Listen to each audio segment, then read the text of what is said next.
So I want to move on to talk about a specific anti-Semitic incident, quite a horrible one actually. People may be familiar with the term paraglider girls, is how they're being dubbed in the media. This was from a march back in October, actually, about a week after the 7th of October attacks. 3 women were essentially photographed with paragliders taped to their backs. Now, they've been sentenced this week in court. They were found guilty, but they've been let off. Tom, now, we don't want these women to go to prison or to face punishment. This is a free speech issue, but it is slightly unusual, isn't it, for the British state, which viewers of this podcast will know, take a dim view of offensive speech. No, it's unusual for the British state. It's also unusual for the particular judge who handed down this sort of non-sentence in the case of paraglider girls. So, as you were saying, they were sort of caught really banged to rights. They were walking around with these paraglider signs that were kind of taped to themselves on a march a week after Hamas fighters on paragliders had flown into Israel and murdered and raped their way through various music festivals and kibbutzim. They originally, in their kind of police interviews, tried to claim they didn't know what it was. Someone else put it on me. Oh, it was a symbol of freedom, was the case that was made by experts during the trial. But it was obvious to almost anyone that, of course, this was an expression of support, if not for Hamas, the group, it was for the atrocity that any reasonable person would interpret it as such. And so they were found guilty of these terrorism charges. Now, the sentence for that is a maximum of 6 months in prison. What they ended up getting was this 12-month order, which basically means as long as they keep their noses clean, they're absolutely fine. As you say, when stacked up alongside instances of feminists being, rammed to the back of a police van because they misgendered someone on the internet, or veterans sharing kind of spicy, kind of anti-pride memes on the internet, suddenly found themselves also handcuffed. This stretches credibility, to put it lightly, but also the judge himself is a gentleman called Tan Ikram, who had previously been involved in some quite high-profile and quite punitive cases involving some genuinely offensive, unpleasant speech, but nevertheless showing a marked contrast. So back in 2022, there was a policeman who a few years previously had been caught sending racist messages in a private WhatsApp group. He was given 20 weeks in prison, which is incredibly harsh going by the kind of standards of the usual kind of speech crimes that we see. It's not to say that what he said wasn't objectionable, but also it wasn't a private WhatsApp group. These young women were publicly expressing, or a reasonable person might interpret them to be expressing, support for an anti-Semitic terrorist group. So this is something which what tries to make it stack up. Of course, the recent revelations, which have moved the story on even further, is the fact that Tan Ikram, this district judge, was found a few weeks ago to have been liking anti-Israel posts on his LinkedIn page, which were saying "Free, free Palestine." It was a barrister making this post saying that Israel was a terrorist state and all this kind of stuff. So I don't think we need to. I don't think it's a difficult argument to land, shall we say, that there is a strong indication of a two-tier policing system here. Of course, the judge in question is trying to claim that he liked the post accidentally and that he took this to his local association. They said it's fine, just don't worry about it, just make sure you unlike it. I don't think many people are going to be convinced by that. And whilst this is a very legally sensitive area, I don't think I think we can be very comfortable saying that this smells incredibly bad when stacked up alongside the increasingly punitive treatment, not just of other forms of racist speech, but even just kind of un-PC speech that we've seen in recent years, and the remarkably light touch that pro-Hamas, pro-Islamist, anti-Semitic statements have received by the British criminal justice system over the course of the last few months.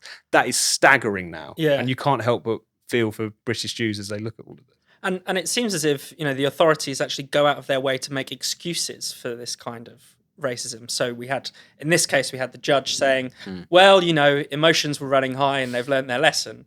Or previously we had the Metropolitan Police saying, well, the word jihad is, it's about a spiritual struggle. So it doesn't matter if there's a group of Islamists shouting it at an anti-Israel demo, calling for Muslim armies to invade Israel. It doesn't mean anything. It doesn't mean what you think it means. Again, I think that comes down to a sort of a lack of fortitude when it comes to the liberal attitude towards multiculturalism, which is that there are certain communities that you absolutely should not try to insult or should not countenance risking insulting. And I don't think that that's necessarily because they sympathize with them. I think it's because of ignorance. I think it's because they don't know the first thing. I mean, one of the staggering things that you find out about this country is how few people who are not of a Pakistani background speak Urdu, who are not of a Polish background speak Polish. But these are languages that are spoken by millions of people, but only by the migrant communities. There is no real interest from if you, for lack of a better word, the indigenous sort of upper middle class population of this country to actually engage with the cultures of these countries. They just like the economic benefits that they bring with them, and that's where I think a lot of this stems from. It's a sort of a squeamishness not to actually get down into the sort of the nitty gritty, and you see this reflected in, for example, the grooming gang scandals in the north of England. This idea that just don't ask about it, don't talk too much about it, because it could inflame again that word community tensions, not really understanding the first thing about various different Pakistani or Afghan communities, and with no real interest in doing so. Ultimately, I think an awful lot of it also comes from a sort of an ignorance when it comes to Israel itself and the conflict that's going on there. People see images of destruction in Gaza and they go, oh, isn't that terrible? Well, there is a lot of inflamed sort of tension and people are feeling very upset about this. So I can understand, because I too feel sort of viscerally very affected by that. And there is that double standard there, because it's the sort of the sense is that because fewer Israeli people were affected than Palestinians, oh, well, therefore that's actually how you weigh the balance of who's it. good or bad. Yeah, that's actually what you do to measure this. The double standard when it comes to other areas of free speech, again, that's because it's easy. If it's a white police officer saying something a bit risque in a group chat, that's really easy to send that person to prison, because ain't nobody going to come to that person's defense. Whereas, of course, the second that it is a member of a certain ethnic or religious minority community, there will be that great swathe of, there are so many circumstantial reasons as to why this person is in fact a good person, and they didn't know what they were saying because they don't have their own agency, because that's how we feel about them. That is, therein, I think you see the double standard. And you see it in all sort of aspects of life in the UK these days, that actually we do have a two-tier system whereby a lot of people are treated sort of as second-class citizens, not so much in that they don't have the same rights or anything like that, but they can't be blamed necessarily for the bad things that they say or do because of circumstances. Yeah. Whereas these white people, well, they ought to know better because they're like us. And therein, I think, is a real sort of nasty perniciousness. It allows people to sort of cover their class prejudice as well, which, we all like to think has gone away. It hasn't. There is, and again, to go back to Brexit, you see that sort of manifesting itself in all sorts of ways. It is, as Tom says, the double standard there, where you can let somebody off. The judge says, oh, well, this person is effectively a half-wit and they've learnt their lesson. Oh, well, that's fine. But if this person, who just happens to be from another background, says something slightly risque, or, I don't know, gender or something else, well, you ought to know better because, you're from a different background. And I think that there is a real bigotry there that needs to be addressed. And Tom, I mean, in terms of the sort of broader context here, I mean, their anti-Semitism has absolutely skyrocketed. New figures have come out suggesting a growth of more than 400% in just the past year from the Community Security Trust. So this is a serious problem we're dealing with. This is not just a matter of people sharing slightly offensive memes or going on demonstrations and saying offensive things. There are there's real hatred out there that needs to be dealt with, and it isn't being confronted in any way. 100%. I mean, those Community Security Trust figures are appalling, not least because it's the highest level of anti-Semitism they've ever recorded, and they've been going for, I think, more than 40 years at this point. There's been a 100% increase in violent anti-Semitic attacks as well. So we're not here talking about someone holding up a really offensive placard or people saying horrible things on the internet. The Jewish community is genuinely menaced at this particular time, and that they look at their institutions and they see these profound double standards and this bias. It's something which really needs to be reckoned with. As we've been talking about the kind of double standards in relation to freedom of speech, I think that stuff is a sort of feature of having speech policing anyway. I mean, at the end of the day, if you have a state which is able to clamp down on hateful speech of one form or another, it's the biases of the establishment or even of individual judges are going to make themselves felt, which is why it's a very good reason to just take the state out of the role of policing hatred in the first place and make this a question of, again, argument, debate, protest, agitation, and holding people to account for their disgusting views, but in ways that don't involve having to run to the police or the law courts. But we should come back to that fundamental context, as you say, which is the fact that in the course of the past few months, since the October 7th attacks, although it's been building for a very long time before that, and people tend to ignore that completely, we've seen the emergence, the emboldenment of an anti-Semitic street protest movement. You've got Islamists riding high once again.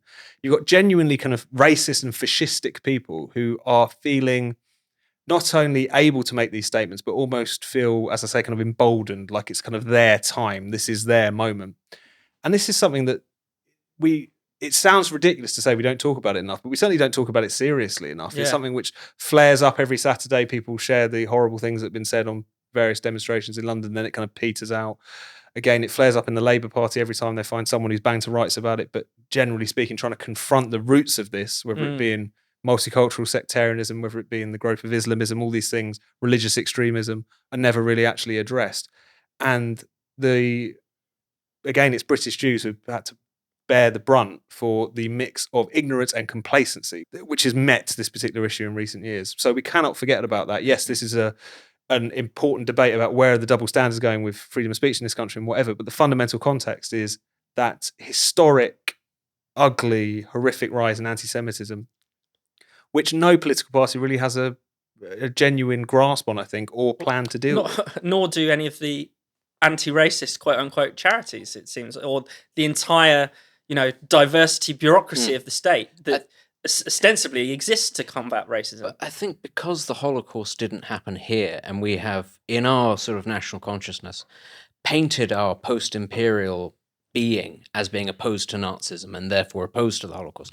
I don't think you have ever really sort of had to come to terms with deeply ingrained anti-Semitism in various institutions, be it religious, be it social. Now, a lot of those have sort of died away. Religion in this country, Christianity, has died away. It was perhaps never to quite the same extent as it was in Eastern Europe and certain other parts.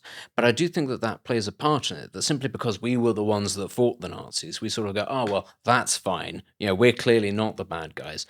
And any sort of prejudices that bubble under the surface, well, that's fine because they are under the surface. And also, the current sort of wave of hatred doesn't seem to be coming mostly from the far right. Well, that's something that this aspect country really struggles to deal with. If a prejudice doesn't come from somebody who is quite literally goose-stepping their way into the conversation, then they just sort of assume, there must be some more complexity to it, because everything comes from the far right. The far right is perpetually on the march across Europe, even though it never quite manages to get anywhere near power. That is how everything sort of has to be framed.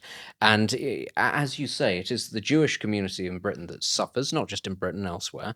You would have thought, given that we are all people in this room who are sort of very much in favour of free speech, but if there were one sort of starting point, given the history of Europe and the history of the Middle East, frankly, if there was one group that you would say maybe they get some protections as a starting point, you'd probably go as the group that had 6 million of them slaughtered mechanically within living memory. And it seems to be in this country that no, actually, they're the ones that get shunted to the very end because Israel, and that's complex. And I think that there is something rather revolting about that we kind of think, here is this massive historical precedent, but that doesn't matter because we're the ones that fought the Nazis and therefore we're the good guys and we know better.